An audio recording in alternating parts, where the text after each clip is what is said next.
Hey, what's up YouTube? My name is Chris Wicker and I'm a professional drummer and photographer. This is I guess this has been my second video I've made on my drum cover page here. And I just want to go kind of quickly on like how that I got into doing the cover stuff and then the area that I use and you know, some of the struggles trying to figure out if you're wanting to get into this stuff, if you're in a garage or you're some little space and you want the ambition to to take a little bit further. I'm primarily for a long time was a live player. I went to studios. I've been playing studio sessions, but I never really had any hand in the development of the sound or how to mix it or anything like that.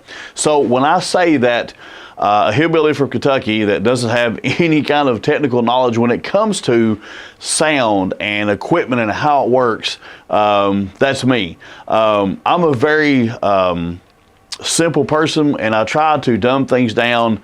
It's technical for me just so that I'm able to understand how it works. And again, all this is still relatively new to me. Some of the equipment I have is just kind of what I had on hand. I'm still adding stuff here and there. I'm still learning how to mix drums, how to do all that stuff together, how to put a better production. I have some experience in photography and videography. Not that much in videography. I'm more in photography. If you want to see more of my photography page, you can go to my YouTube channel, which is Chris Wicker Designer Images. I'll put a link here somewhere in this video frame where you can go check that stuff out. Anyway, so when I first got into this, I started out with one microphone and just I didn't really understand how this stuff worked. And I plugged it into my phone and it just sounded like crap and I just didn't, and it just wasn't working for me. So what I did was I did some research to talk to some of my friends, and a friend of mine who has a YouTube channel, which is Trey Bledsoe. Trey Bledsoe is an incredible drummer. I'll tag his page here as well. You know, Trey had been doing this stuff for a while, and I was always just kind of afraid to get into it because, I mean, there's some remarkable drummers here on YouTube. I'm a very simplest drummer. I can't do some of the crazy linear stuff that these drummers do, and I don't do it. I mean, I just can't do it, and I just never really got into doing it. So I'm a very simple player. I like grooves and all this stuff. Anyway, so I got on YouTube and tried to figure out where can I find this stuff and what do I need? And what's the basic stuff that I need to get this stuff in? And so every page I would go to, the stuff was super technical and how they talked about it, and it was just very it sounded like just Chinese to me when I didn't speak the language. So I'm going to go down a list here of things that I have that work for me and just how I started and how I kind of started figuring this stuff out. So my number one thing was my space. So I live in an apartment complex, and I'm the only apartment in my complex that has a garage. So so when I say that, the struggles that I had with trying to figure out how to do this and not drive people crazy with live drums it's still I've yet to have anybody complain on me, which is great. I love my neighbors, but soundproofing in the area. So I started out with a couple little panels. You can see the panels here, what I had. A couple little panels, and then I was just trying to figure out how can I get more and to be better at it, or just how to get more and how to be more efficient at it. Getting the panels in was going to take forever because I live in an apartment complex and I'm not sure how long I'm going to be here. Anyway, so I started buying moving blankets, and I kind of have a little system where I hung the moving blankets up, and I have like a little space that I have around the drums now. I built a soundproof panel that I have above the drums, and I have all my drums mounted are on a rubber mat on a concrete floor. So when I tell you that if you have a concrete floor and you're just using a rug, I have a stall mat that I got from Tractor Supply. It was about 50 bucks. I need to get another one because all my stuff doesn't fit on it. But for the most part, my drums fit on it, and it also helps with vibration and sound control, which is great. I'm sure that some people are going to say that wood is good, which I'm sure that it is. Just for me, this helped with my sound control. Anyway, so in the garage here, I'm surrounded by blankets, and I'll give you like a little panoramic thing here in just a second. And then what I did was I'm using the Allen Heath CQ18, which I have all my stuff MIDI through the CQ18. I use the CQ18 also for live stuff, and I'll show you a little bit about that here in just a minute. And also have, I've run it through Studio One, Persona Studio One. I didn't really understand what it was. You talked about MIDI and all this other stuff, digital to analog and analog to digital. It was just super confusing to me. So I reached out to some friends of mine who own studios, and they kind of explained it to me, and I was able to just kind of figure it out as I go along.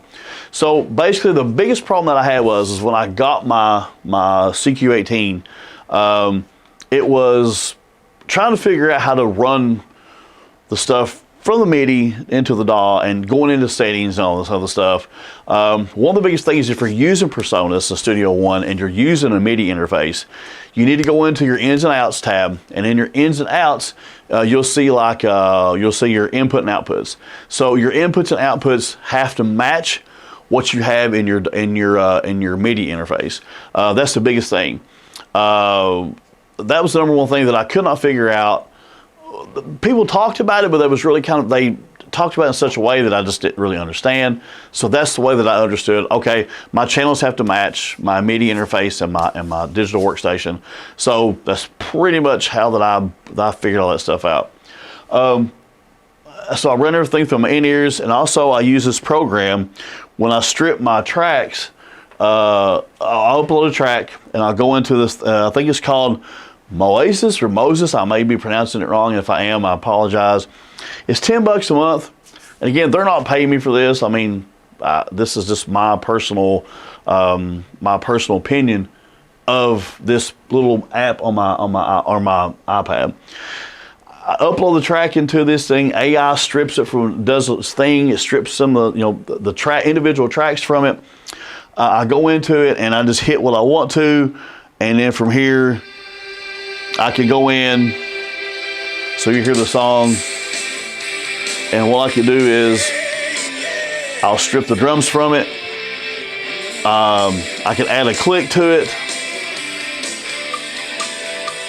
and that plays through it, and turn it off. So, and I also have to give myself a count in if I want to. So I want to count myself in for 4 seconds, and I hit this right here, or 5 seconds, let's say 5. I start over again. So I hit 5, 1, 2, 3, 4, 5. So that's what I click in. So that saves a lot of time as well.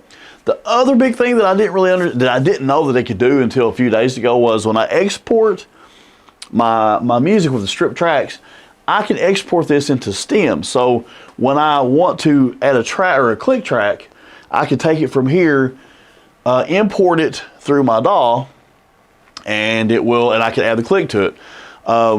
You may be asking, there's 2 ways that I record the tracks. Let me do this really quick so I can get through this. There's 2 ways that I record my tracks.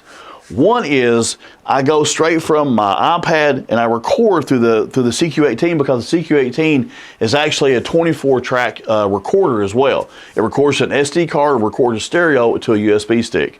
So when I record it in individual tracks on the multi-track recorder, and I will import it, or I'll drag and drop into my DAW. The other way that I do this is and just the reason I do that way, because it's super fast. If I have to start over again, I can just hit pause or hit stop, start over again, and it does each track individually. I don't have to go back and delete tracks and start back over again. With the DAW, that's the process. Is if I screw up as I'm recording, I got to stop, delete the tracks, start the thing back over again. And I'm sure there's somebody in YouTube land that does this Persona stuff, and they do this stuff all the time. There's probably an easier way to do it, but I don't know this yet. And if you know how to do this and you're watching this, please send me a link below, comment below just how that process goes, so I don't have to keep deleting tracks every time I'm gonna start over again. Like I said, I'm new to all this stuff, and I'm still trying to figure it out. So it's just a work in progress. So I go through there, and that's what I do. My lighting setup that I have some cheap par 4s or par 54s. I don't know what they are. Colored lights you can see here that I got off Amazon. I have a couple of these little lights just to add some effects. But basically, that's pretty much on the digital side how that stuff is recorded. Then once I have my video, I have 2 cameras right now. So once I have my video done, then I will take my video and take it and process it or edit it through Premiere Pro. But let me tell you, what I figured out is that I didn't know that was in my ear and I don't really need it. What I figured out is I have multi cameras, I had to run a sound or something or give a reference to the cameras in order to, when I go into Premiere Pro, I can highlight all the stuff, all my tracks and my videos, and I can hit synchronize, and 8 out of 10 times Premiere Pro will sync the tracks together. It's sometimes you have to kind of go back and look at it and make sure that your sound waves match up just to make sure, but 8 out of 10 excuse me, 8 out of 10 times it works very well. But anyway, so just to run down real quick again, I use 2 cameras. I use microphones in each drum. I have a couple overhead mics. I have a CQ18, an Allen Heath CQ18, which is a fantastic little board. I love it. It's not been out maybe less than a year now. It's great for little small clubs. Doing this kind of stuff, it's great. Multi-purposes. I use the Moses app to strip my tracks with, and I edit all my stuff through Studio One. Or my audio through Studio One, then and then I put it all together through Adobe Premiere Pro. But that's pretty much in a nutshell. If you guys have any questions on how I can explain this better, or I can try to get more technical on how this stuff works, I'll do my best to do it. But I just wanted to do a video before I release another video coming out, which is another cover video, will be next week. But this one's going to come out first. So I hope you guys and gals, Drummerland or Musicland or whatever is trying to figure this stuff out, that this helps them somewhat. If it doesn't, send me a message or something and I'll try to be a little more in depth with it. And I don't want to go so in depth with it to look like I'm an idiot, because I don't really know how to understand it any other way than how my mind works to understand it. And I'm rambling now. So anyway, I hope you guys have a great weekend. Stay warm if you're snowed in. I hope that you get a sunburn if you're someplace right now where it's warm, because it's really cold right now and I really hate cold weather. So farewell for today from Kentucky, and I hope you guys have a great weekend and the rest of your week. Peace out.